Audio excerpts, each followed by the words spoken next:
Hello learners, less than 120 days are left for CSE Prelims 2024 और जैसे prelims करीब आता है as the prelims approaches it is natural कि टेंशन बढ़ जाता है क्योंकि prelims is becoming more and more uncertain.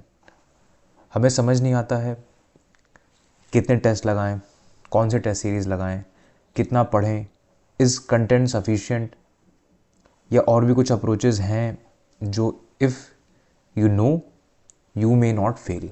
तो आज हम लोग कुछ ऐसी चीज़ों के बारे में बात करेंगे, ऐसी इन्फॉर्मेशन, ऐसी नॉलेज जो अगर आपको पता हो so that may make the difference between you writing the mains 2024 और यू नॉट राइटिंग मेंस 2024। तो ऐसी चीज़ें हैं, late us discuss them. But before that सबसे पहली बात ये आती है कि हु एम आई और आप मेरी बात क्यों सुने। So I am Karan from IIT Kharagpur. I have cleared prelims 4 times with very good margin and I have given 2 civil services interviews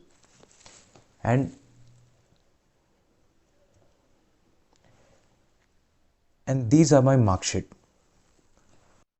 So as you can see in 2020 I didn't clear prelims.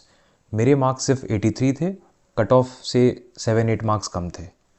However, after this failure मेरे 2021 में marks 109 के ऊपर, cut off was just 87. उसके बाद भी next year मेरे marks 115, cut off से 20-30 marks के रेंज में ऊपर. And even for 2023 I even clear the forest prelims, और फॉरेस्ट प्रीलिम्स का कट ऑफ लगभग 15-20 मार्क्स मिनिमम ज़्यादा जाता है सिविल सर्विसेज के कट ऑफ से. So as you can see after this failure I made sure कि दोबारा इसके बाद मुझे कभी प्रीलिम्स में दिक्कत ना हो. But before that as you can see ये 2020 के पहले की मार्कशीट है. So I clear it with a good margin and after this I was confident about prelims. लेकिन it came as a rude shock to me क्योंकि मैंने काफ़ी content की पढ़ाई की थी और मेरा उस समय फोकस केवल एंड केवल कंटेंट पे होता था. मुझे लगता था जितना ज़्यादा पढ़ेंगे उतने ज़्यादा मार्क्स आएंगे. But 2020 was a shocker to me. कई ऐसे लोग थे जो मुझसे बहुत ही कम पढ़ाई और कॉन्सेप्ट के बाद भी मुझसे कई ज़्यादा मार्क्स ले आए. And once I started balancing the content and concept on one hand and approach on the other hand, इसके बाद से I never had to look back.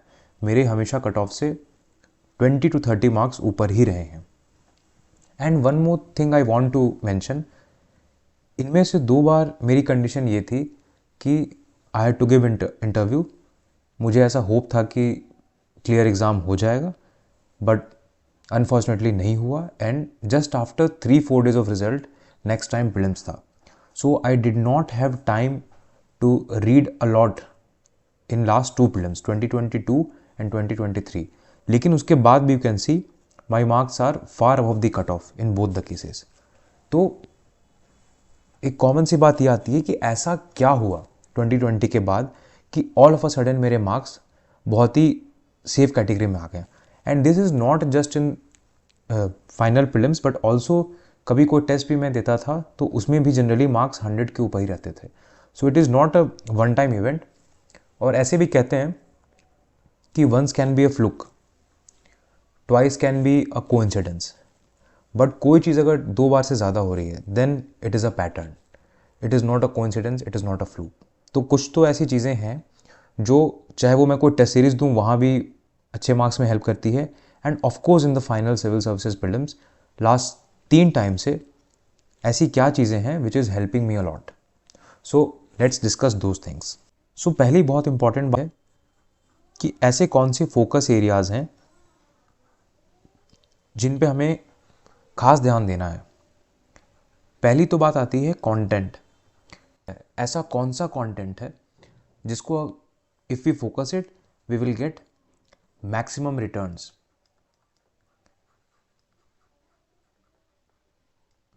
दूसरी बात ये आती है कि what is our approach. Approach के दो कंपोनेंट्स होते हैं, approach in a particular question की content wise and also logical guessing wise how we will tackle a question. Approach की एक और ब्रांच होती है overall paper management, exam hall में how will we manage the paper. ये दो बातें अप्रोच की आती हैं। And third important thing is practice. Practice of what? Practice of these content and approach through test series. If we focus on these three aspects, then we are very safe. Prelims कितना भी random हो, we will hedge against it or somehow we will clear the cutoff. But however, सबसे जो बड़ी challenge है वो है uncertainty. Uncertainty means what? So, out of 100 questions, रफली 25 to 30 ऐसे होते हैं जो आपके बेसिक बुक्स, चाहे वो लक्ष्मीकांत हो, एनसीईआरटी हो, बेसिक पॉलिटी, हिस्ट्री, ज्योग्राफी, इन एरिया से आते हैं and these are easy questions. However जो अगले 75 क्वेश्चंस हैं they are very uncertain. Uncertain means इसमें आपको शायद सिर्फ एक ऑप्शन में यू हैव श्योर नॉलेज, इसके अलावा दूसरे ऑप्शंस में you don't have any idea. आपको आपकी सबसे बड़ी प्रॉब्लम यहाँ पे ये आएगी कि you will have knowledge deficit and that is why prelims is becoming more uncertain. But सबसे बड़ी प्रॉब्लम ये है the share of these question जो बेसिक और कॉन्सेप्चुअल क्वेश्चन होते हैं कंटिन्यूसली इट इज डिक्रीजिंग। ये पहले कभी 40-50 हुआ करता था, आज से 4-5 ईयर्स पहले, और आज के टाइम में 25-30 है। Maybe next year it is comes down to 20-30 से भी नीचे, वी डोंट नो क्या होगा। But one trend is for sure, number of easy questions from basic books they are continuously getting reduced. तो अब सबसे बड़ी बात ये आती है कि इस अनसर्टेनिटी में what we have to do. But before what we have to do we have to focus why we have to do, why prelims is probably the most important step. So पहले बहुत ज़रूरी है ये discuss करना कि why you cannot afford to fail in prelims। ऐसा क्या है जिसके वजह से, ऐसी क्या चीज़ें हैं जिसके वजह से you really cannot afford। सबसे पहली बात समझते हैं, then whole society is with you, आपके फ्रेंड्स, आपके peers, everybody is there to support you, क्योंकि उन्हें पता है कि सूनर और later there is a good chance that you may clear it and also it is a proof that you are studying hard और and you are getting returns. तो एक तरह से इंटरव्यू आपको मॉरल एंड सोसाइटल सपोर्ट देता है। However if you fail in prelims then there is very less support. शायद family भी सपोर्ट ना करे, उन्हें भी डाउट होने लगे कि are you really worth it. और एक और इम्पॉर्टेंट बात ये आती है कि you start having self doubts कि am I really capable to clear this exam. और ये बहुत ही एक विशियस साइकिल क्रिएट कर जाता है वेयर कहीं ना कहीं आप इनसिक्योर हो जाते हैं। But not just that, third एक और नया डाउट खुल जाता है whether to prepare with job और विदाउट।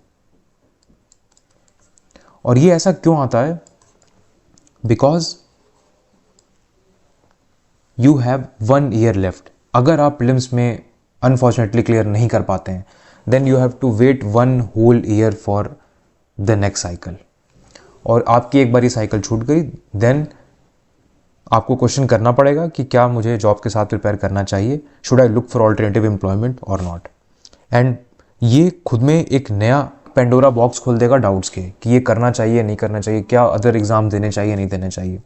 अगर आप एग्जाम के साइकिल में कंटिन्यूसली रहेंगे तो आपको ये डाउट कम आएगा। एंड इसी के साथ एक और फोर्थ डाउट ये आता है कि there is a huge 1 year gap, how will you cope up. आपके बहुत सारे फ्रेंड्स होंगे जो मेंस दे रहे होंगे, मेंस की तैयारी आपने भी बहुत की थी। If you are not able to clear, आपकी जो भी 4-5 महीने की जो मेंस की मेहनत थी, अनफॉर्चुनेटली वो आप यूटिलाइज नहीं कर पाएंगे। आपने जो करंट अफेयर्स पढ़ा था साल भर का, वो आप शायद यूटिलाइज उतना ना कर पाएँ एग्ज़ाम में। और थोड़ा ख़राब ये भी लगता है क्योंकि यहाँ पे लैग हो जाता है। आपके बहुत सारे फ्रेंड्स मेंस लिख रहे होंगे और अनफॉर्चुनेटली आप नहीं लिख पा रहे हैं, तो हम लोग का जो एक फ्रेंड सर्कल होता है वो भी कहीं ना कहीं ब्रेक हो जाता है। तो इन रीजंस के वजह से you can not afford to fail in prelims. ये बहुत स्ट्रेसफुल हो जाता है और बहुत ही अनफॉर्चुनेट होता है। And if you do not have job, this will just amplify your emotions, amplify your problems. तो एक बात तो क्लियर है कि इफ़ इट इज़ पॉसिबल, जितना आप कर सकते हैं, give your best effort in prelims.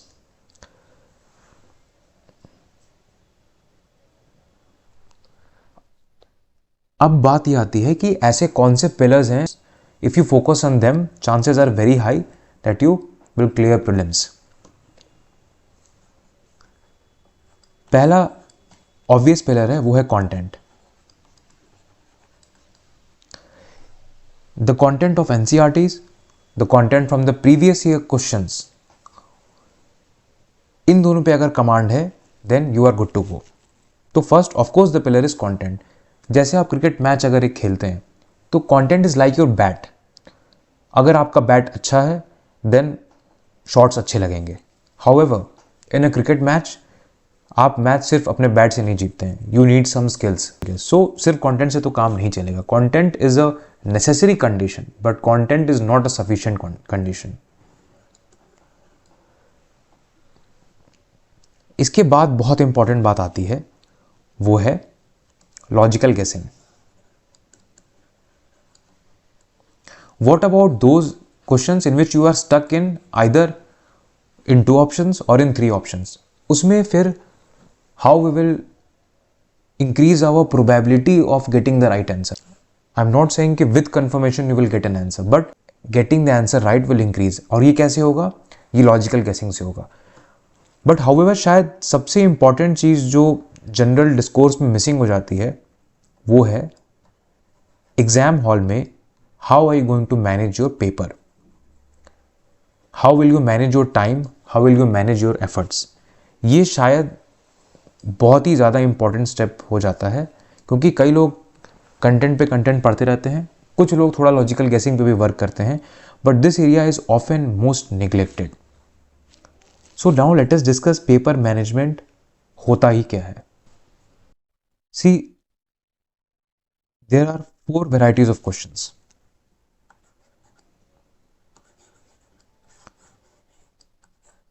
One variety is that you know with surety, जहाँ you confirmly know the answer.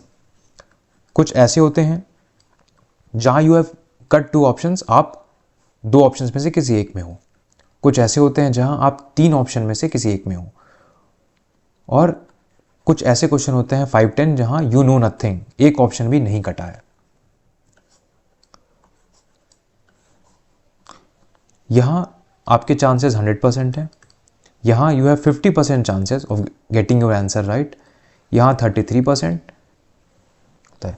So paper management is all about spending more time on these questions और on the questions जहाँ आपकी probability ज़्यादा हो।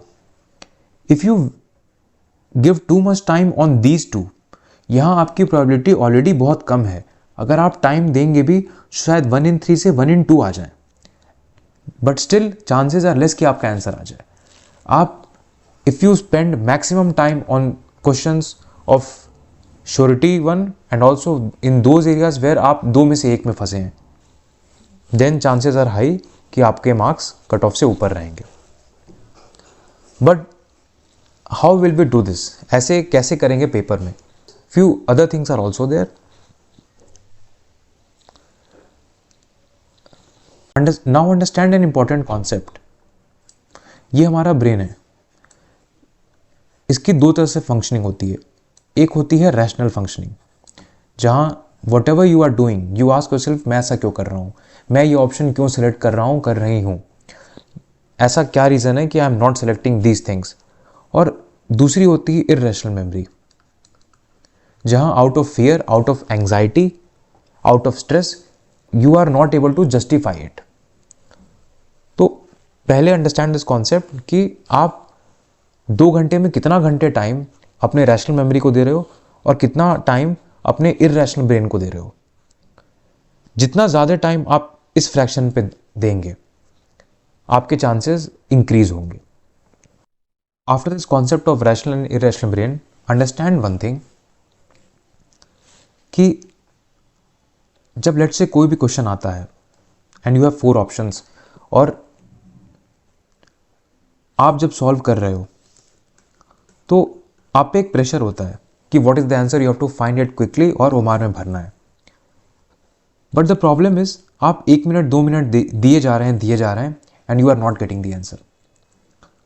और फिर because you give 2 minutes, you wasted 2 minutes, कुछ ना कुछ आपको मार्क करना पड़ेगा और आप मार्क करके कुछ भी रैंडमली चले जाएंगे। बट वॉट इफ अगर मैं आपसे ये कहूँ कि हैव अ 1 आवर राउंड जिसमें आपको आंसर तभी मार्क करना है when you are 100% sure, otherwise you just have to mark possible options. यानी कोई क्वेश्चन में अगर ए बी आंसर है then you just have to find कि क्या क्या पॉसिबल आंसर हो सकते हैं। ए हो सकता है, बी हो सकता है किसी क्वेश्चन में 3 ऑप्शन हो, ए बी सी में से हो सकता है कोई आंसर। सो फर्स्ट राउंड में यू जस्ट ट्राई कि 1 घंटे का एक राउंड ले लेते हैं, उसमें जस्ट ट्राई लेट अस से वेरी रैशनली से कि क्या क्या आंसर हो सकते हैं। And I am saying that based on my knowledge, facts and जो भी लॉजिकल कॉन्सेप्चुअल चीज़ें हैं उन पे बेसिस पे आई एम सेइंग कि आंसर ए होगा या बी होगा। And here I am not behaving irrationally, I am just exploring the possible options. तो इससे मेरा प्रेशर हट गया कि मुझे आंसर पहले राउंड में मार्क करना है। नहीं, मुझे पहले राउंड में आंसर नहीं मार्क करना है, उन्हीं का मार्क करना है जहाँ आई एम फुल्ली श्योर। मुझे केवल पॉसिबल आंसर्स फाइंड करना है। It can be A C, it can be A D, it can be A B D, it can be in 1 in 2, it can be in 1 in 3।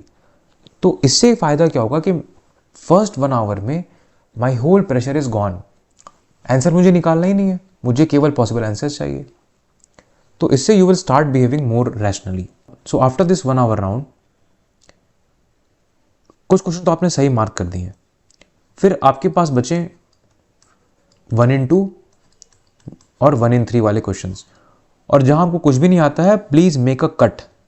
उस question पे number लिखा होगा 25 question, 25th question, please cut this, ऐसे cut लगा दीजिए कि इसे attempt नहीं करना है।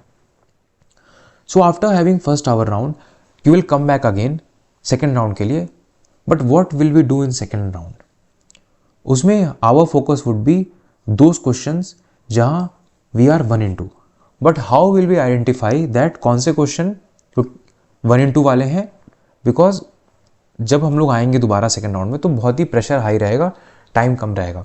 सो व्हाट वी कैन डू, जैसे कोई भी क्वेश्चन है, क्वेश्चन नंबर 29, तो मेक 1 सर्कल अराउंड इट। एक सर्कल का meaning you have to break 1 चक्रव्यूह।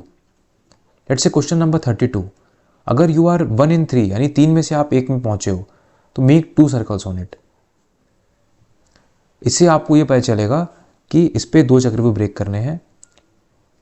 सो this is a question of 1 in 3 types. तो जना लेंगे। क्वेश्चन नंबर 4 आपको पक्का पता है तो you will mark a correct, 25 नहीं पता है you will mark a cross. इस सिंबल के बाद सेकेंड राउंड में you will just focus on these questions जो आपके 1 in 2 वाले हों। और इस 1 in 2 वालों पे आपको कुछ नहीं तो अराउंड 30 मिनट्स का राउंड लगाना है, सोलली फोकस ऑन 1 in 2। इससे फ़ायदा क्या होता है? फ़ायदा ये होता है कि आप अपनी प्रोबेबिलिटी बढ़ा रहे हैं। You are right now at 50, थोड़ा आप दिमाग लगाएंगे, शायद कुछ कॉन्सेप्ट लगाएंगे, कुछ लॉजिकल गेसिंग के टेक्निक्स आई विल टेल वो लगाएंगे। उनको लगाने के बाद you will reach at a certain answer. और ऐसे जितने भी 1 in 2 वाले हैं मैक्सिमम में you will try. After this अगर यहां भी बात नहीं बनती है देन कुछ question, not all, 5 to 6 question 1 in 3 वाले हैं जहां आपको लगता है, एक गट फीलिंग आ रही है कि ये आंसर हो सकता है।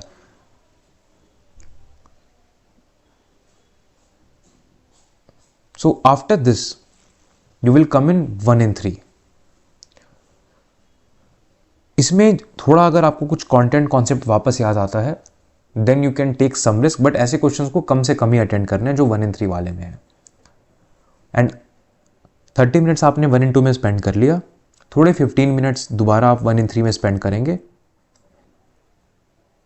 and next 15 minutes again you will spend in 1 and 2. तो इससे आपका again I will repeat, first hour का आप राउंड लगाएंगे, यहाँ पे आपका focus would be two fold. पहला, सही आंसर मार्क करना जहाँ पे you know with full surety basic question आ जाए. और सेकेंडली, फॉर ऑल क्वेश्चंस क्या पॉसिबल आंसर्स हो सकते हैं, you just have to find that. आप पे प्रेशर ही नहीं है, you are exploring alternative opinions also कि ए भी हो सकता है, मैं बस अभी ऑप्शंस मार्क करूंगा. उसके बाद सेकेंड राउंड में your focus would be on 50-50 question जहां आप 1 and 2 हो, तीसरी बार इन 1 and 3. और लास्ट 15 मिनट्स में again you will go back to 1 and 2 types of question. Okay, तो ये राउंड सिस्टम है. इसके बेनिफिट यही है कि you are increasing more time on questions in which आपके सही होने के चांसेस ज़्यादा होंगे. नहीं तो very often it is seen कि आप बस किसी भी क्वेश्चन में अपना टाइम वेस्ट किए जा रहे हैं, आपको पता है कि इसमें चांसेस 33% ही सही होने के, फिर भी आप टाइम वेस्ट कर रहे हैं. तो don't do this mistake, it's a very costly mistake. Spend your 2 hours. The benefit of round system is that you segregate the known and unknown. तो कोई भी क्वेश्चन के 2 कॉम्पोनेंट्स हैं, कुछ पार्ट आपको आता है विच यू नो, कुछ पार्ट यू डोंट नो. अब सबसे बड़ी प्रॉब्लम क्या होती है कि हमारे पास सिर्फ कंटेंट होता है. तो जब ये कंटेंट का वेपन फेल हो जाता है, so we start panicking because हमारे पास कोई वो वेपन नहीं है. हम लोग फालतू का कंटेंट याद करने की कोशिश करते हैं और एग्जाम प्रेशर में कंटेंट रिकॉल नहीं होगा. नॉर्मल कंडीशन में भी रिकॉल करना मुश्किल होता है. अगर आपको याद नहीं आ रहा है तो एग्जाम के स्ट्रेस में तो और नहीं आएगा याद. फिर क्या होता है, वी अप्लाई एक्सटेंडेड फालतू का नॉलेज जो हमें पता नहीं होता, बट ऐसा हमको लगता है कि लग रहा है कि ये आंसर होगा. एंड दैट लग रहा है is based on false assumptions, false knowledge, ऐसी नॉलेज जो हम लोगों ने पढ़ी भी नहीं है. ऐसा बस लग रहा है out of very irrational logic, without any rationality, बस लग रहा है, उस पर हम लोग आंसर मार्क कर देते हैं. एंड ऐसा क्यों हो रहा है, बिकॉज हमारे पास कंटेंट के अलावा कुछ है ही नहीं, सिर्फ कंटेंट है. अगर ये फेल कर गया तो we are not accepting, so we are not accepting the bitter truth that we do not know. तो पहली बहुत इंपॉर्टेंट चीज़ है, please accept that you do not know. When you accept you do not know, you will come back to second approach which is logical guessing. कुछ ऐसे approach हैं जिससे आपके चांसेस सही होने के बढ़ते हैं. मैं ये नहीं कर रहा हूँ 100% सही हो जाएंगे. कुछ ऐसे अप्रोचेस हैं जिनसे 70 to 80% चांसेस हैं कि आपका आंसर सही होगा. और अगर ये भी फेल कर गया, जो कि फेल कर सकता है, अगर ये भी फेल कर गया then very gracefully leave the questions. वहाँ टाइम वेस्ट करने की कोई ज़रूरत नहीं है. बट प्रॉब्लम यही है कि बिकॉज हम लोग के पास ऑल्टरनेटिव कंटेंट के अलावा कुछ नहीं है, इसकी वजह से we start using irrational content जो पढ़ा भी नहीं है, वो भी ज़बरदस्ती का, कैसा लग रहा है ना ये आंसर हो जाएगा. ये काम नहीं करना है. Have this alternative version logical guessing, जिससे आपके चांसेस बढ़ते हैं. And then if that also fails, leave the question. तो अब सबसे बड़ी बात आती है कि वो ऐसे कौन से टेक्निक्स हैं जिससे अगर हम लोग 50% पे स्टक हैं तो कैसे we can move to 70 to 80%. Again I am repeating, I am not claiming कि कुछ ऐसे टेक्निक्स हैं जिसके वजह से आपका आंसर 100% टाइम सही होगा, नहीं. But at the end of the day exam is about increasing your chances of selection. तो कुछ अप्रोच इफ़ यू फॉलो, आपके क्वेश्चन सही होने के चांसेस 70-80% तक हो जाते हैं, 50-50 नहीं रहते हैं. And this is based on last 5-4 years के जो भी यूपीएससी खुद के पेपर्स के आंसर्स और पैटर्न्स हैं, उनके बेसिस पे ही ये अप्रोच डेवलप हुए हैं. So what are those approach? तो इसमें 2 कंपोनेंट्स आते हैं. पहला is common knowledge in the market. ये बहुत ही कॉमन चीज़ें हैं, जैसे एक्सट्रीम स्टेटमेंट्स गलत होते हैं, ओनली, नेवर, इन तरह के चीज़ें के चांसेस, ये नहीं कह रहा हमेशा गलत होता है, but chances are high. Then ऐसे कुछ चीज़ें जो माइल्डली लिखी होती हैं, कैन, समटाइम्स, कुछ ऐसे स्टेटमेंट्स जनरली सही होते हैं. बट थिंग इज, ये सबको पता है, दिस इज सो कॉमन कि अब तो यूपीएससी भी ओनली और एक्सट्रीम स्टेटमेंट्स कम से कम यूज कर रहा है कुछ क्वेश्चन में. But UPSC has also understood this game, तो अब वो इन क्वेश्चंस का शेयर बहुत ही कम कर दिया है उन्होंने. Then what are the other new things जो मुझे हेल्प कर रही हैं as it is saying new approaches. What are those new approaches? So now let us discuss those.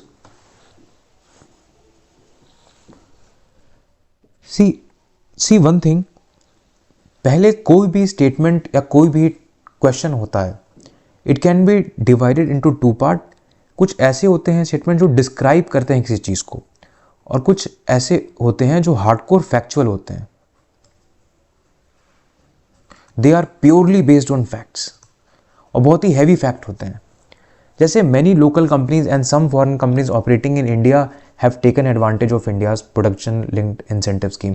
अब ये किसी सिचुएशन को डिस्क्राइब कर रहा है कि ऐसा ऐसा कुछ इंडिया में हो रहा है. However this first statement is a very strong statements and it is talking solely about facts. इसमें ओनली एंड ओनली फैक्ट है कि India's account share of global export is 3.2%. 3.1 नहीं, 3.3 नहीं, exactly 3.2%. So this is a factual knowledge. Again I am not saying कि factual knowledge गलत होते हैं, हमेशा नहीं गलत होते हैं. कई सारे इजी फैक्चुअल नॉलेज सही होते हैं, बट कोई अगर एक्सट्रीम फैक्चुअल बातें लिखी हुई हैं जिसका डेफिनेट आंसर है, देन चांसेस 70-80% यही हैं कि दैट मे बी रॉन्ग. और इस क्वेश्चन में भी this statement is wrong. So first thing is segregate between descriptive, any statement जो सिचुएशन को डिस्क्राइब कर रहा है, जो किसी चीज़ को डिस्क्राइब कर रहा है, माइल्ड सी बात लिखी हुई है, और कुछ ऐसी बात जो एक्सट्रीम भी है और डेफिनेट फैक्चुअल चीज़ें हैं कि 3.2%. तो ऐसे फैक्चुअल स्टेटमेंट्स के गलत होने के चांसेस ज़्यादा हैं. ये 2023 में question it was asked. So always learn to segregate between statements of descriptive type and factual types. Let us look at this question. इस क्वेश्चन में बोथ स्टेटमेंट्स आर डिस्क्रिप्टिव कि बायोडाइवर्सिटी मैनेजमेंट कमिटीज हैं and they are very important in for the objectives of Nagoya protocol. It is describing the functioning of BMCs. Similarly, next statement में भी they have important functioning in determining excess benefit sharing and other things, including the power to levy collection fees. अब इसमें you can think on this statement, but जो type है दोनों की वो है डिस्क्रिप्टिव टाइप. इसमें बहुत ही कोर फैक्ट्स नहीं है. Let us see more questions. Similarly, in this question also, Switzerland is one of the leading exporters of gold. It is not saying 1, 2, 3, 4, 5, 10. It is not saying rank. It is one of the exporters. जो कि हो सकता है, chances हो या नहीं भी हो सकता है. But second statement is core fact कि it is definite fact. It is second largest, not third, not first. It is second largest. Exactly rank दे दी. तो I do not know this, मुझे नहीं पता इसकी रैंकिंग क्या है. But because it is extreme factual, but जो कि डेफिनेट फैक्चुअल बात इन्होंने कह दी है, चांसेस आर हाई. कैसे फैक्चुअल जिसमें नंबर्स हों या फिर एक बहुत ही डेफिनेट फैक्ट हो, उनके चांसेस थोड़े ज़्यादा होते हैं गलत होने के. तो if I do not know anything, chances are high कि ये गलत होगा. अगर मुझे एक तुक्का मारना ही है तो I won't make this right. मैं ये गलती करूंगा अगर मुझे तुक्का मारना है तो. Similarly this also. Similarly, this question, the US and EU claim that through this they are trying to bring technological progress and physical productivity under their control. अब ये डिस्क्राइब कर रहा है इस काउंसिल को कि काउंसिल है trade and technology council which will function like core facts कि this is launched between USA and EU. क्या पता यूएस EU ने कुछ और हो. We don't know. मुझे नहीं पता इसका आंसर क्या होगा. बट मुझे ये पता है कि ये डिस्क्रिप्टिव है, तो मैं इसको गलत करने के चांसेस कम है, इसको गलत करने के चांसेस ज़्यादा हैं. तो इंक्लिनेशन जो मेरी रहेगी गेसिंग के वक्त वो ये रहेगी कि अगर ये बहुत ही कोर फैक्ट्स की बात कर रहा है तो इसके गलत होने के चांसेस ज़्यादा हैं, इसके सही होने के चांसेस ज़्यादा हैं. और किसी को नॉलेज है तो ऑफकोर्स वो कह सकता है कि नहीं ये इंडिया का इसमें इनिशिएटिव में इंडिया मेंबर है. हाउएवर नॉलेज है तो वेरी गुड. कोई इशू नहीं है, बट अगर नॉलेज नहीं है और मुझे एक तुक्का मारना ही है, so I will rather choose कि जो बहुत ही कोर फैक्ट है उसे गलत करना, बजाय डिस्क्रिप्टिव के जो चीज़ें डिस्क्राइब कर रही है उनको गलत करना। सिमिलरली इन दिस क्वेश्चन, जननी सुरक्षा योजना, it is a safe motherhood intervention of, किसका है, स्टेट का है, सेंटर का है, वी डू नॉट नो, मुझे नहीं पता। इट्स ऑब्जेक्टिव इज समथिंग, ये डिस्क्राइब कर रहा है इस योजना को, और इसका एम कुछ है, ये भी डिस्क्राइब कर रहा है। However in last question it's objective includes providing public health facilities to sick infants up to 1 year of age. अब अगेन यहाँ फैक्ट्स आ गया, 1 ईयर है, 2 ईयर है, 5 ईयर तक है, या किस एज तक है, तो ये again it's a factual statement. ये तो डिस्क्राइब कर रहा है और ये अगेन फैक्चुअल कि सेंटर है या स्टेट है या कुछ और इनिशिएटिव है। तो अगेन इनके गलत होने के चांसेस ज़्यादा होंगे। अगर मुझे नहीं पता है इस क्वेश्चन के बारे में और मुझे कुछ गलत करना है तो I will cut these statements. अगर मुझे कुछ भी नहीं पता है फिर भी चांसेस आर हाई कि ये दोनों के गलत होने के चांसेस ज़्यादा हैं। आई एम नॉट सेइंग कि हमेशा फैक्ट्स गलत होगा, नो, कई बार फैक्ट सही भी होते हैं, लेकिन if I have to take a call, अगर कुछ गेस करना है तो I will allow these statements to be correct, I will choose these statements as wrong even if I don't know any content. यहाँ 1 साल लिखेगा, 2 साल लिखेगा, जो भी लिखा रहेगा, इट इज़ अ फैक्ट कि 1 ईयर है, तो चांसेस आर हाई कि I will cut it if I don't know anything. अब one more thing you have to focus, कुछ ऐसे क्वेश्चंस आते हैं जो अजम्पशंस रीजन वाले आते हैं कि there is an assumption and it is right because of this reason.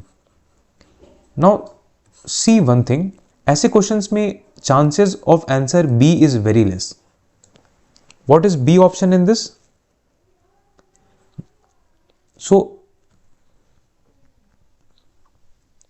So there are 4 options that both are correct, but reason is there. Both are correct, but it is not the correct explanation, and one is incorrect and one is incorrect. See, the thing is, it is very hard to tell that कोई चीज़ किसी का reason है या नहीं है, and it's a subjective thing. बहुत ambiguity हो जाएगी, लोग कहेंगे कि ये रीज़न है, कुछ लोग कहेंगे रीज़न नहीं है। So generally B option for UPSC को देने का मतलब है सब्जेक्टिविटी बहुत ज़्यादा बढ़ जाएगी। See, you can say with definite thing कि इस चीज़ की वजह से, ए चीज़ की वजह से बी हुआ है, you can say with that, लेकिन इस चीज़ के वजह से ऐसा कुछ नहीं हुआ है ये कहना बहुत ही मुश्किल है। लेट अस से अगर रशिया यूक्रेन का वॉर हो रहा है तो किस वजह से हो रहा है ये कहना आसान है, बट किन किन वजह से नहीं हो रहा है या ऐसी कौन चीज़ें हैं जिनका उनसे कोई रिलेशन नहीं है ये कहना मुश्किल है, क्योंकि वी डू नॉट नो, क्या पता कोई रिलेशन हो। So that is why it is very difficult कि बी आंसर हो जाए। इनमें जनरली आंसर आपके ए, सी और डी ही होते हैं, या तो दोनों स्टेटमेंट सही होंगे या इनमें से कोई एक गलत होगा। So by default setting chances are very very very less कि आंसर बी होगा। तो इन क्वेश्चंस में you are only searching for A, C, D, और यू हैव टू से कि इनमें से दोनों सही हैं या एक कोई गलत है। सो ऐसे क्वेश्चन आपका काम बहुत आसान हो गया, you just looking in 3 option, दोनों सही हैं या कोई एक गलत है। और इन this question I would just say, पहले आप जस्ट फोकस करो क्या इन दोनों में कुछ गलत ऐसा लग रहा है। तो मुझे ये लग रहा है कि ये फैक्चुअल ज़्यादा है, इसमें कोर फैक्ट्स की बात की गई है, तो if I have to take a call मैं इसे काटना प्रेफर करूंगा। एंड इसे describing situation I would prefer, I am not saying with surety, I would say I M preferring it कि ये स्टेटमेंट सही होने के चांसेस ज़्यादा हैं। Again, very similar question. One is describing a situation that India, despite having deposits, it depends on coal. So, okay, it is a thing which we know. Yes, it depends on coal. It is describing India's situation. But this question, this part, uranium enriched to the extent of at least 60%, this statement would be wrong. No, sometimes such facts will be right also. Sometimes numbers would be right also. But again, I am saying, if I have to take a call, if there is 50-50, we know this statement as correct. We know कि A तो सही है, and through our knowledge we said कि we will not mark B, chances कम है B के, we will not because A is right, so D is also cut. So chances are कि A, C में ही एक आंसर होगा। So the question is, we are stuck in 2 options. The question is कि ये statement सही है या नहीं है, and we do not know the answer. तो जब आई एम इन 50-50, मुझे कुछ नहीं पता, मुझे सही नहीं पता कि 20 है, 30 है, 40, 60, 80 है, क्या है, 90 है, we do not know. But again it's a core fact with a definite fact 60%, so it cannot be 59%, it's a definite fact. So ये core fact की बात की गई है यहाँ पे. So if I have to take a call, I will cut it. Unfortunately मुझे काटना पड़ेगा if I have to take a call, because it's a very core fact. So chances, again I'm saying chances, not for sure, but chances are high कि ये answer होगा.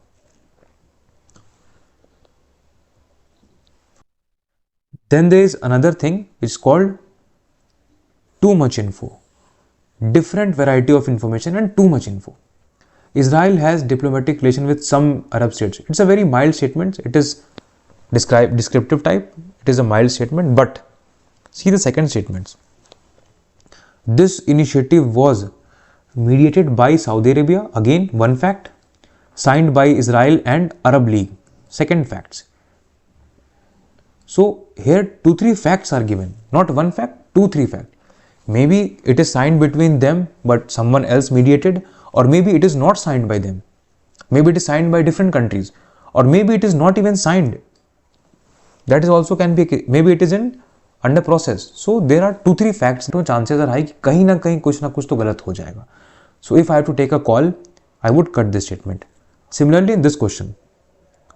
UN Capital Development Fund, again one body, it can be a different body also, and Arbor Day Foundation, again another body, it could have been a different body as well. They have declared Hyderabad as Tree City of the World in 2020. Maybe year can be different also.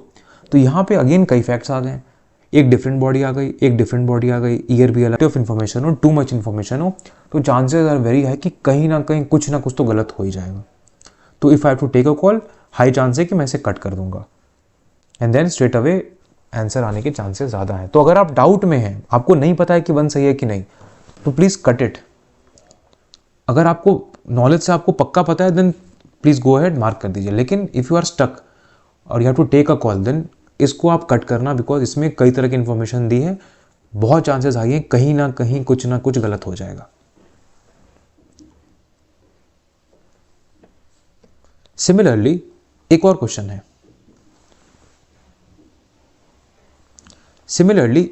है. Ocean mean temperature, इसके बारे में कुछ नहीं पता, कोई knowledge का idea नहीं, लेकिन इसमें कह रहा है it is at a depth of 129 meters, very definite fact, at 26 degree centigrade in south western Indian ocean during January March. इतने वेराइटी ऑफ फैक्ट्स, 4 फैक्ट्स दे दिए. डू यूपीएससी एक्सपेक्ट कि हम लोग ऐसे डिटेल में 4 फैक्ट याद करेंगे? I don't think so.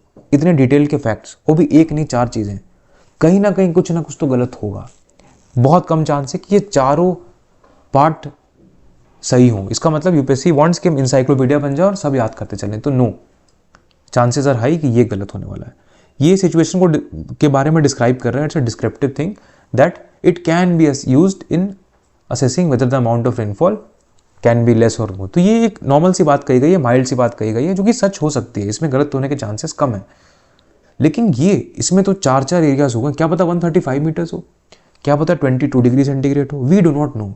But because इतने 4 फैक्ट्स दे दिए हैं, तो चांसेस आर हाई कहीं ना कुछ गलत हो जाएगा. तो if I have to take a call, I would rather select answer as B. तो जहां भी आपको वेराइटी ऑफ इंफॉर्मेशन बहुत ज़्यादा दे रखी हो, if you have to take one option, उसको काट दीजिएगा.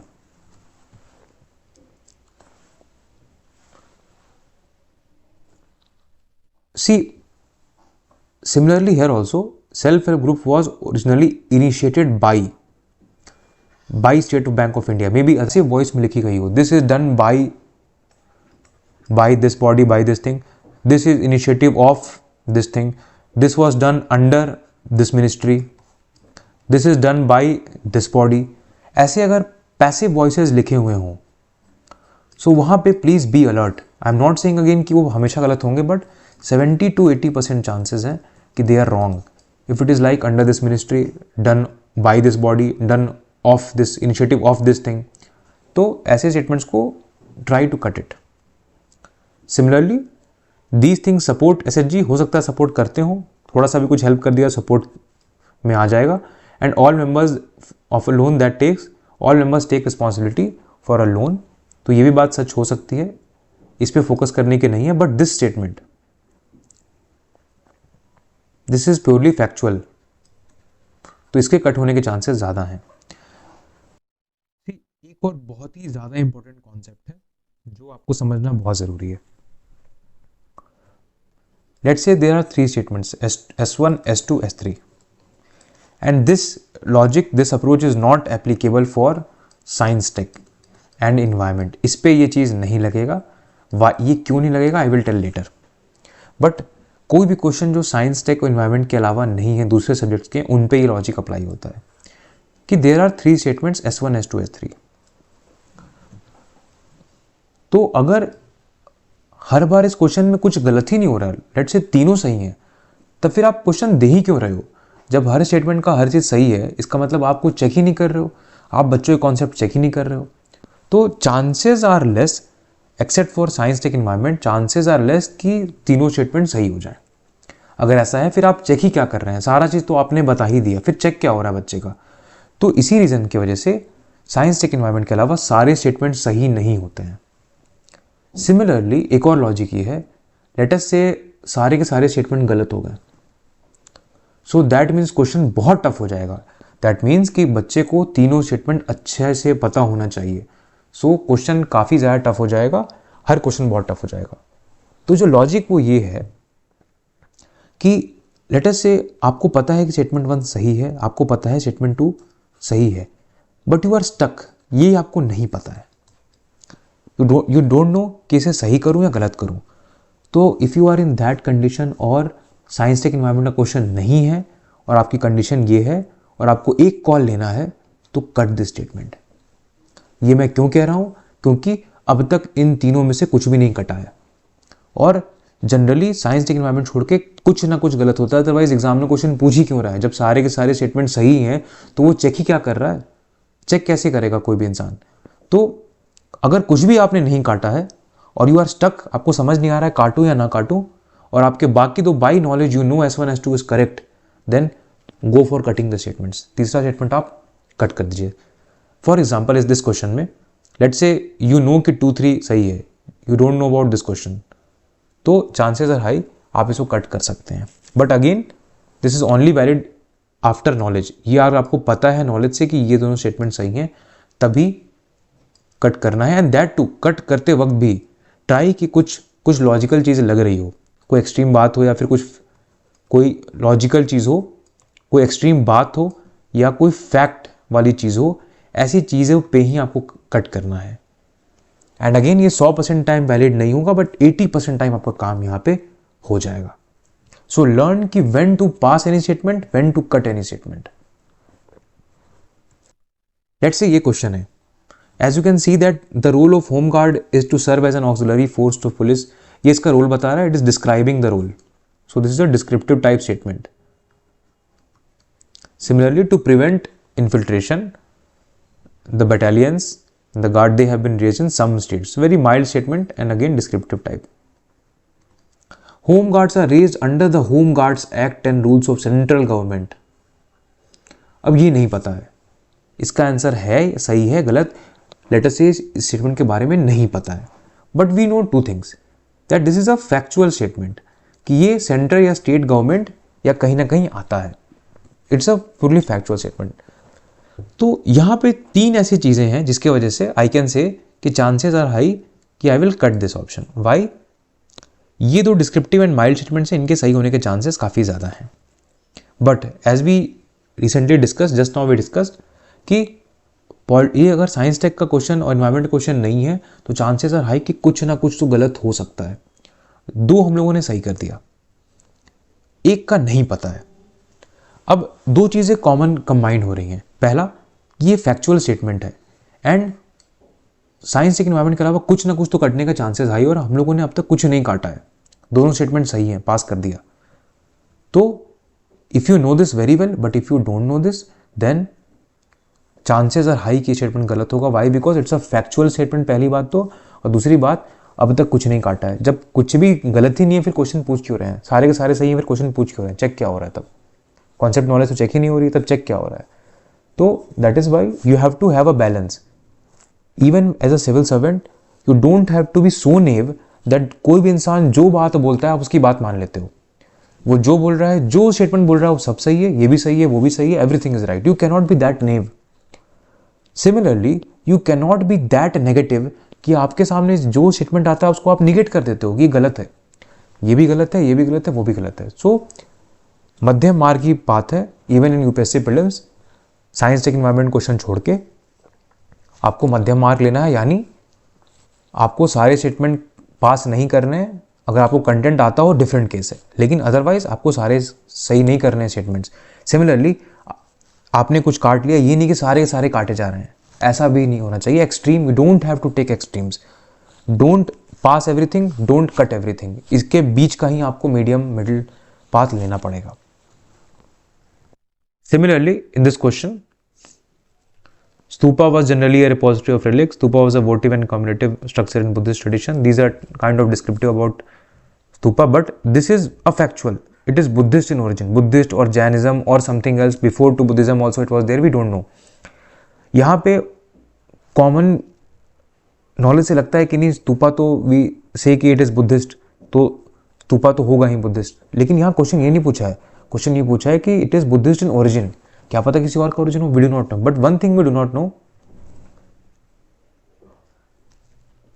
क्वेश्चन यहां पे पूछा गया है कि concept of Buddha is, question यहां पे पूछा गया है concept of stupa is Buddhist in origin.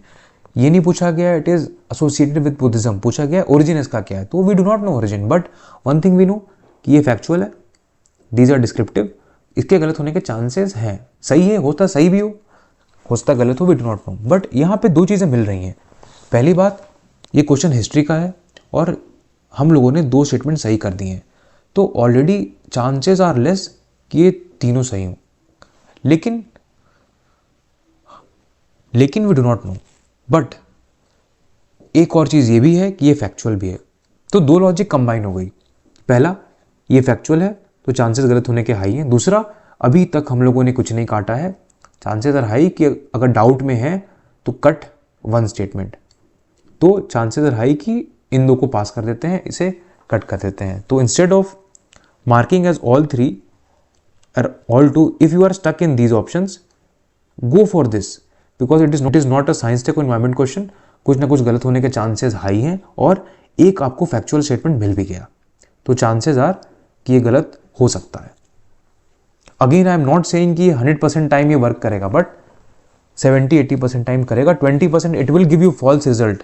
I am again warning you, 20% time it will give you false result, but 80% time it will give you correct result और नेट मार्क्स आपके cut off के ऊपर ही रहेंगे सेफली.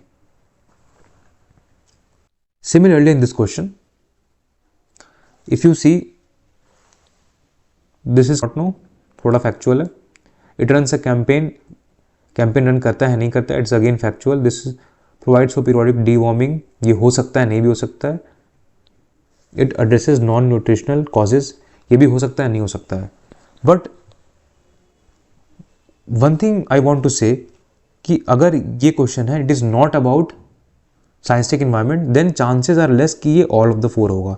ट्राई करना है आपको. आई am not saying कि इनमें से कौन सा गलत होगा, बट ट्राई कि कुछ ना कुछ तो गलत होने के चांसेस हाई हैं इसमें. एटलीस्ट आप ओनली 3 मार्क कर सकते हैं ऑल 4 के बजाय. If you have to choose between these two and if you are stuck, I am not saying कि इनमें से कौन सा गलत होगा, I am just giving you one hint कि if you are stuck between only 3 all 4 in a question which is not about science tech environment, then please go for only 3. Similarly here also, intangible investments. Tangible, this can be wrong. This is tangible. So again, it's a question of economy. It's not a question of science tech environment जहाँ सारे answer होते हैं. If you are stuck, यहाँ कोई stuck नहीं होगा, but if you are stuck, prefer only 3. कुछ ना कुछ तो एक स्टेटमेंट काट के आ जाइए अगर आपको 50-50 हो. अच्छा, one thing more, I am not saying कि कुछ ना कुछ काटना है तो काट ही के आ जाना है. कंटेंट अगर आपके पास है, आपको पक्का श्योर है कि ये चारों है, तो प्लीज़ मार्क ऑल 4. उसकी तो बात ही नहीं हो रही है. बात इस बात की हो रही है, if you are in doubt, what to do in doubt. तो अगर आप डाउट में हैं क्वेश्चन साइंस टेक इन्वायरमेंट का नहीं है तो ट्राई कि when you are taking a call और आपका कुछ नहीं कटा है अब तक तो एक ऑप्शन काट के आ जाइए, चांसेस आर हाई कि वो सही होगा। Similarly this is the previous question about Deshar Katha. ये क्या है we do not know, it was a very new question. So it warned against states hypnotic conquest of the mind. तो ये फ्रीडम स्ट्रगल की बात की गई है तो देयर चांसेस इज हाई कि ये शायद सही होगा। It inspired the performance of स्वदेशी स्ट्रीट प्लेस। ये हो सकता है कोई बुक लिखी गई हो तो हो सकता है कि वो इंस्पायर कर दी गई हो। लेकिन third statement use of Desh by दुष्कर was in specific context of region of Bengal. अब इट इज सेइंग थोड़ा सा ये स्पेसिफिक इंफॉर्मेशन है कि it was use in context of Bengal, कि बंगाल में ये इंडिया के बारे में नहीं है, हो सकता है किसी और रीजन के बारे में, हो सकता है इंडिया के बारे में, वी डू नॉट नो, कोई आइडिया नहीं है। बट यहाँ दो चीज़ें मिल रही हैं, एक तो ये स्पेसिफिक इन्फॉर्मेशन है, दूसरी एक और बात है, it is not a question of science tech environment. 80-90% chance है कि कुछ ना कुछ तो कट सकता है। ये दो स्टेटमेंट्स वी आर टेकिंग, इनके चांस गलत होने के काफ़ी कम है और इसका हम लोग को नहीं पता, we do not know. I am not claiming it is right और wrong, we do not know. लेकिन कुछ नहीं अब तक हम लोगों ने काटा है, तो अगर डाउट में we are in doubt for this question, doubt है कि 1 and 2 है या 1 and 2 and all 3 है, वी डू नॉट नो, तो ऐसे कंडीशन में prefer, I am not saying कि हमेशा आंसर होगा, but prefer marking this because 1 it is factual, secondly अभी तक you have not cut any statement and it's a question of history, it's not a question of science tech और environment.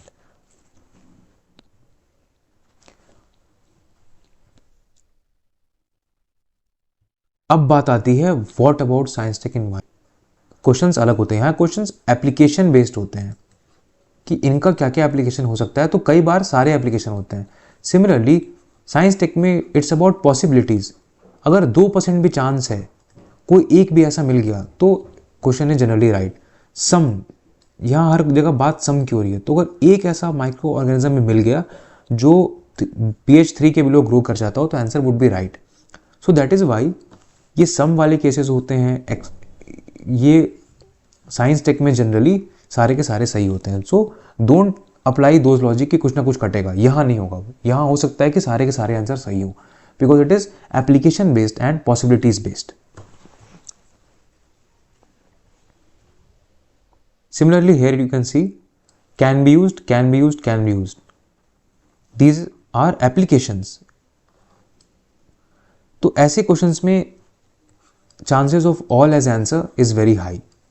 तो यहाँ पे वो लॉजिक हम लोग को यूज़ नहीं करना है कि कौन डिस्क्रिप्टिव कौन फैक्चुअल, यहाँ पे सारे के सारे सही होने के चांसेस हाई रहते हैं। Again I am not saying कि हमेशा ऑल होगा, but chances are very high कि यहाँ ऑल होता है। तो यहाँ पे वो लॉजिक मत लगाइएगा कि एक ना एक कट करके आना है। It is a question of science tech और इन्वायरमेंट।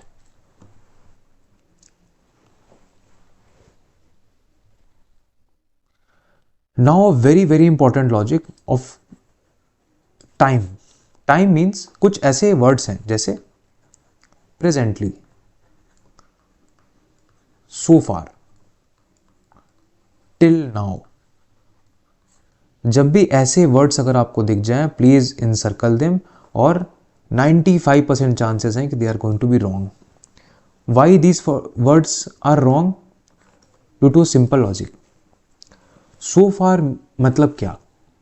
जब एग्जामिनर ने क्वेश्चन पेपर बनाया उस वक्त, when we are giving the answer उस वक्त, या फिर जब ओमार से आंसर चेकिंग हो रही है उस वक्त। ऐसा हो सकता है ना कि लेट अस से ऐसा कोई स्टेटमेंट हो कि ये अब तक नहीं हुआ है, बट क्या पता एग्ज़ाम देते वक्त हो जाए, वो एग्ज़ाम देने के 2 दिन बाद हो जाए। सो जनरली जब भी ऐसा टाइम कॉम्पोनेंट आता है तो जनरली यूपीएससी प्लेस सेफ और वो स्टेटमेंट गलत ही देता है। अगर टिल नाउ है, सो फार है, रिसेंटली है, तो उनके चांसेस गलत होने के हाई हैं। अगर ऐसा हो कि इसे 5 अवार्ड मिला है अब तक, तो क्या पता छठा भी मिल गया हो, वी डोंट नो। तो UPSC does not take risk, it plays safe. और यहाँ स्टेटमेंट जहाँ भी आपको 3 वर्ड दिखेंगे, presently, so far, till now, chances are very high कि ये गलत होने वाले हैं। For example, award was received mostly by Formula 1 players so far. अब सो फार है, कब तक है क्या पता चेंज हो गया हो, क्या पता पहले एक ज़्यादा हो बट इस बार 2 लोग को अवार्ड मिल गया, तो ये इक्वेशन चेंज हो गई। तो जब भी ये कॉम्पोनेंट्स ऐसे आते हैं, so far, till now, presently, cut this statements. जहाँ जैसे आप कट करेंगे you will get the answer.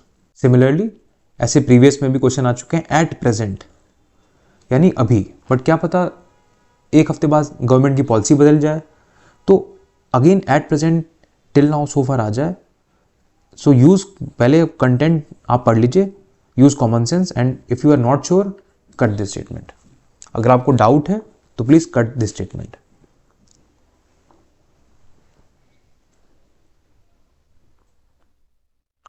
Similarly even in this question there are 95, first is number and facts है, इट मे और may not be right but chances are less कि right होगा, and then it is saying notified in the country so far. क्या पता exam देने के अगले दिन एक नया पीवीटीजी आ जाए, नोटिफाई कर दिया जाए, वी डू नॉट नो। तो UPSC does not take risk so far till now presently आने में। यू कैन अज्यूम कि चांसेस आर हाई कि it will be wrong. So if you have to take a call it is better to write 1, 2 and 4।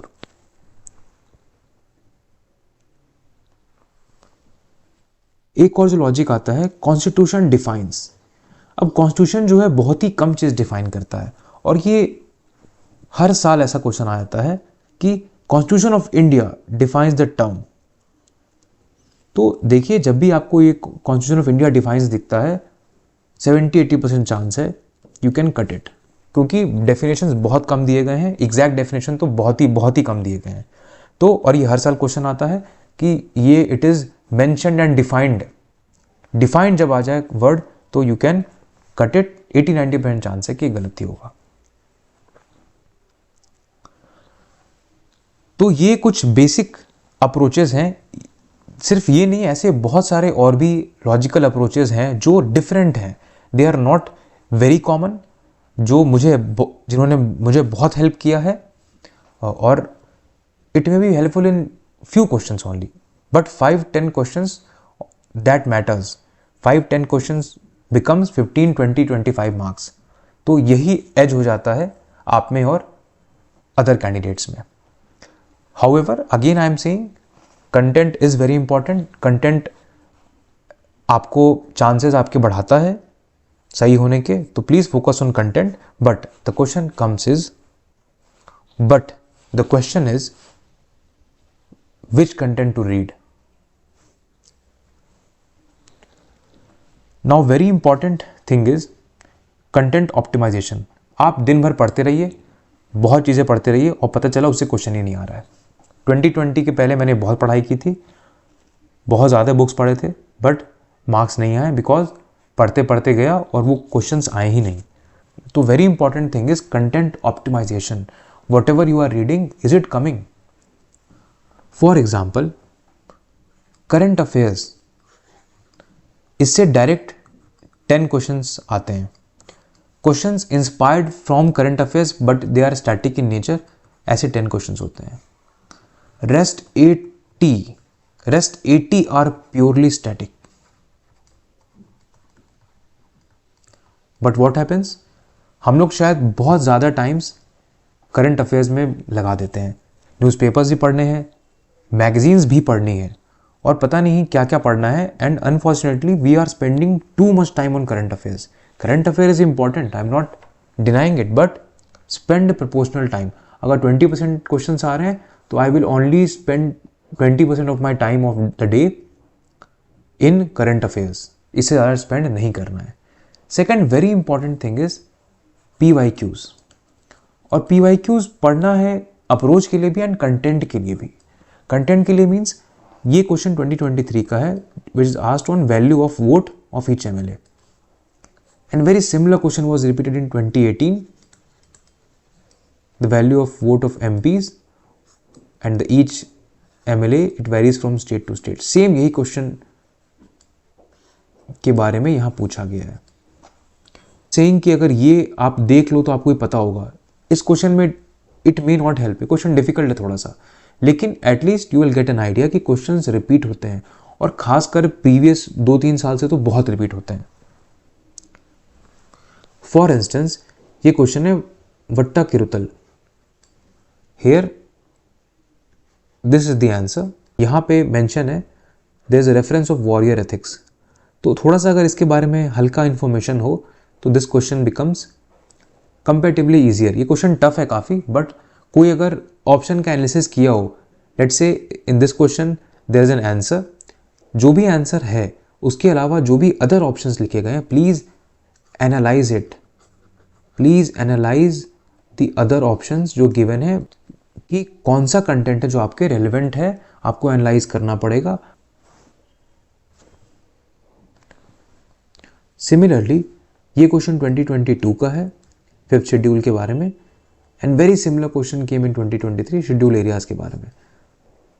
अगर यहाँ local self governing body in that area के बारे में किसी ने पढ़ा होगा, then this question becomes relatively easier. Still is a tough question, but थोड़ा अगर इस पे किसी ने रिसर्च किया होगा, दिस क्वेश्चन इज ईजियर।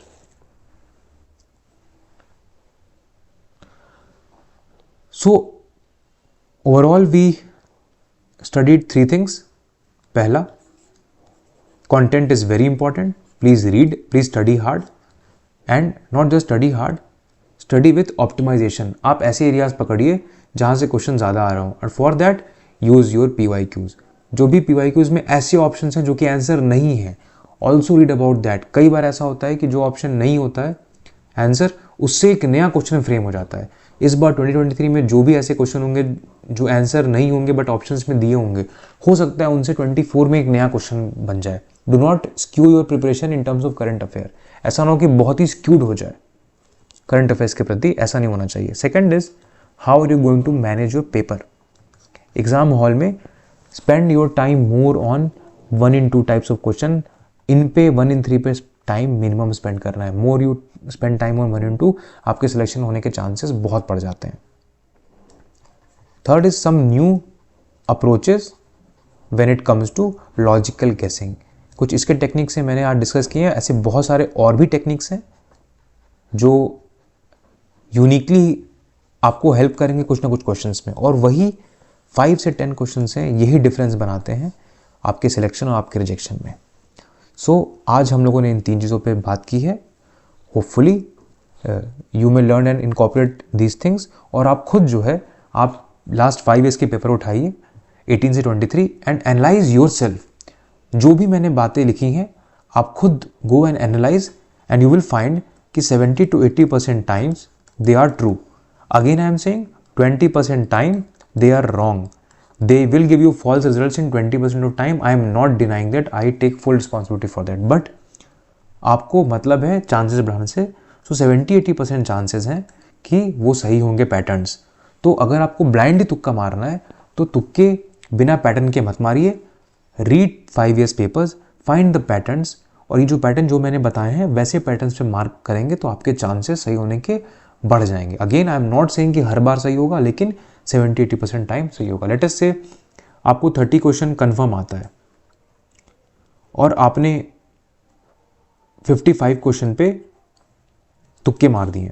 तुक्के मतलब यू आर 1 in 2, बाकी का आप नॉलेज से एलिमिनेट कर दिया आपने, and you are 1 in 2 and you don't know anything. अब I will tell you very simple thing. Let say आपने तुक्के मार दिए, आपके 20-25 ही सही हो पाए और बाकी 20-25 गलत हो गए, 30-35 गलत हो गए, तो आपके 10 क्वेश्चन तो नेगेटिव में ही चले गए। So it's a huge toll. However let us say in 55 में से लेट अस से 70-80% के बीच आपके क्वेश्चन सही हो जाएं। लेट अस से इन 55 में से आपके 40 क्वेश्चन सही हो जाएं due to these approaches, then chances are very high you will be getting above 100 marks, not just clearing above, but you will get above 100 marks. So it is all about increasing your probability of getting the right answer. I am not claiming कि हर बार सही होगा या हर बार गलत होगा, लेकिन खुद के मेरे रिसर्च पे 5 साल के पेपर्स पे आप खुद उठा के please you yourself go and check this कि 70-80% time whatever pattern I am saying it is correct. और इन्हीं पैटर्न्स की वजह से मुझे बहुत ही कम पढ़ाई के बाद भी मेरे कंटिन्यूसली मार्क्स हाई रहे हैं। The soul reason for this is this. ऐसा नहीं कि मुझे बहुत ज़्यादा पता है कंटेंट, अगर होगा भी तो मुझे उतना रिविजन नहीं है, but due to this approaches I have scored fairly good in last 3 attempts. So once again you have to focus on 3 areas, management and optimization of content. आप वो चीज़ पढ़िए जहाँ रिटर्न ऑन इन्वेस्टमेंट बहुत ही हाई हो। Secondly how you are going to manage your paper, वहाँ टाइम कैसे मैनेज होगा, and also managing your probabilities. Third thing is about probabilities, कि आप वो लॉजिकल गेसिंग टेक्निक्स यूज़ करेंगे जिसके वजह से आपके चांसेस जो हैं वो 50% के बजाय 70-80% हो जाएं किसी आंसर के सही होने के। So based on all these things we have also at Cognizance IAS we have also started a test series जिसपे हम लोग इन चीज़ों पे ही फोकस करते हैं। And one very very unique thing about this is कि there would be evaluation of your test paper. Generally prelims में क्या होता है कि आपको आंसर दे दिया जाता है, आपको सोल्यूशन दे दिया जाता है, लेकिन आपका इवैल्यूएशन नहीं होता है। इवैल्यूएशन का मतलब ये होता है कि आपने कहाँ कहाँ गलतियाँ की और उसको कैसे लॉजिकल टेक्निक्स यूज़ करके सही किया जा सकता था, कहाँ पे आपका कंटेंट के डेफिसिट के वजह से वो गलती हुआ है, और कहाँ पे question was very tough, it was best to leave that. कहाँ पे आपने गुड लीव किया, कहाँ पे आपने बैड लीव किया, ये सारी चीज़ें डिस्कशन को कहते हैं इवैल्यूएशन ऑफ टेस्ट। तो टिल नाउ जनरली इवैल्यूएशन नहीं होता है, इवैल्यूएशन केवल मेंस टेस्ट सीरीज में होता है, but we at Cognizance IAS is changing that. We are bringing for the first time evaluated test series in prelims. यहाँ पे आपके जो भी मार्क आंसर्स हैं वो पर्सनली जो है इवैल्यूएट किए जाएंगे कि आपने ऐसा क्यों मार्क किया, आप क्या ऐसा मार्क करते कि आपके मार्क्स बेटर आ सकते थे। That is also a test series which encompasses mentorship, which encompasses evaluation and good quality questions from previous years. So this is our approach और hope कि वीडियो आपको बहुत ही हेल्पफुल लगा हो। एंड वन थिंग इज़ कि last 5 years के आप खुद क्वेश्चंस देखिए, जो भी पैटर्न्स बताए गए हैं प्लीज़ स्टडी योरसेल्फ। मेरा बस काम आपको एक इनपुट देना था, आप खुद अपनी थिंकिंग डेवलप कीजिए, critical thinking, and then apply this patterns, check whether they are valid. If they are valid, then apply in whatever questions you are solving, whatever test series you are solving, apply them. So please use them, and all the best. Study hard, study smart.